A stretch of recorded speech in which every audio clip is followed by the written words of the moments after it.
Hi, my name is Bain, and I am the first author on our study that investigated inflammatory cytokines in the blood of people with alopecia areata, which is an inflammatory condition that causes hair loss.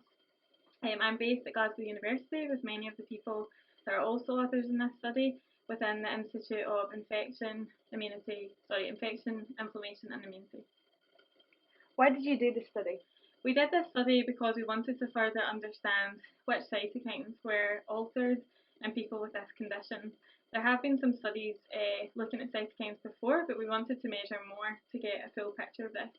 We also wanted to understand if there was a relationship between the cytokines in blood and the disease-associated psychological morbidity that some people with alopecia areata suffer from. How did you do it?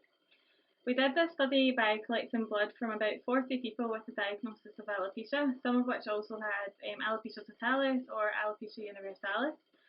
And we measured a bunch of cytokines in their blood using the Mesoscale Discovery cytokine platform. We facilitated their recruitment by setting up a research clinic in Glasgow at the Queen Elizabeth University Hospital with the help of Dr. Susan Holmes and Fiona Moffat. And then we assessed the psychological morbidity by using the validated hospital anxiety and depression score. What are your main findings? So our main findings were that we saw a significant increase in peripheral blood in many cytokines that are involved in different types of immune responses.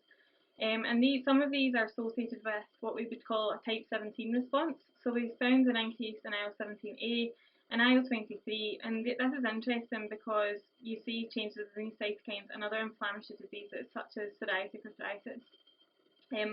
We also found that there was changes in cytokines such as IL-33 and IL-31, and these are normally associated with a type 2 response. So it's clear that the cytokine changes in alopecia are quite complex.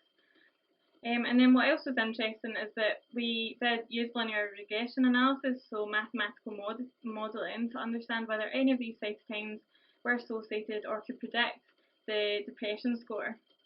And we found that IL-17E and IL-22 had the ability to do this. Why is this study relevant to dermatologists and their patients? So we think this study is relevant both to dermatologists and their patients because it shows that there's multiple cytokines that are changed in people with alopecia areata that extend beyond a type 1 response, which is what you would expect due to the CD8 response in the skin. And the psychological part of the study is interesting because it may indicate that the cytokines circulating in blood could actually be influencing how people feel when they have alopecia areata. Thank you.